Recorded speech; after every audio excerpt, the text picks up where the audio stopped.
বলছিলেন তার একটা আফসোস এখন পর্যন্ত যোগ করা ৬ মিনিটের শেষ রুদ্ধশ্বাস জাতীয় স্টেডিয়ামে ১-০তে তখনও এগিয়ে বাংলাদেশ।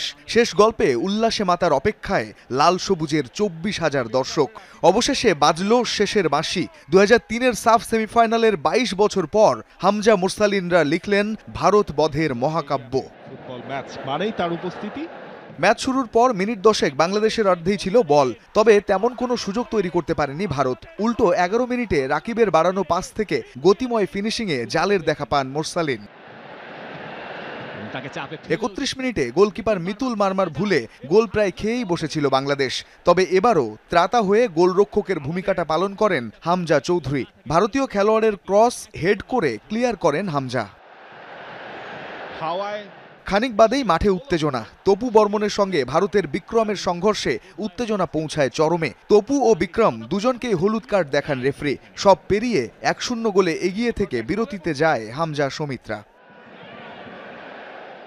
দ্বিতীয়ার্ধের শুরুতেই দুইবার গোল শোধের খুব কাছে গিয়েও ব্যর্থ হয় ভারত। মোরসালিন ও জায়ানের বদলি হয়ে নামেন ইমন ও তাজউদ্দিন। গোল শোধে মরিয়া হয়ে একের পর এক আক্রমণ শানালেও শেষ রক্ষা হয় স্বাগতিকদের।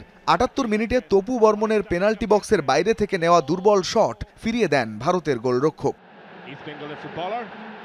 ৮৩ মিনিটে বল ক্লিয়ার করতে গিয়ে ভারতের এক ডিফেন্ডারের হাতে পেছনের দিকে লেগেছিল বল। বাংলাদেশের খেলোয়াড়দের পেনাল্টির সেই দাবিতে কান দেননি রেফারি।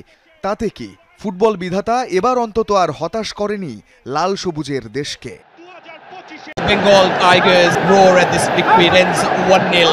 একটা জয়, কত যে মুহূর্ত, কত যে দীর্ঘশ্বাস। প্রায় ২২ বছরের অপেক্ষার প্রাচীর ভেঙে অবশেষে বাংলাদেশ তুলে আনলো সেই কাঙ্ক্ষিত হাসিটা।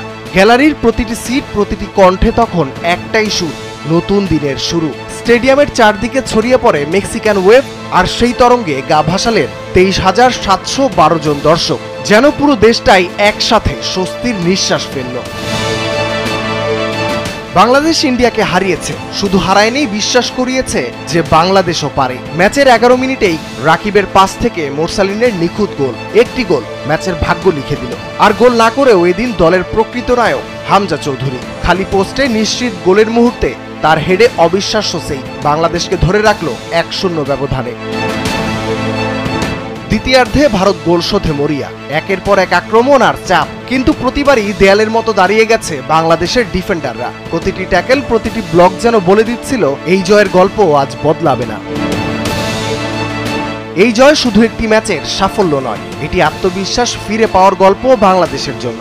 গ্যালারির লাল সবুজ সমুদ্র যেমন গর্জে উঠেছিল, ঠিক তেমন ভাবেই দেশের প্রতিটি হৃদয়ে আজ নতুন আশার আগুন জ্বলছে। বাংলাদেশ ফুটবলের এই জাগরণ যেন পথ দেখায় সামনে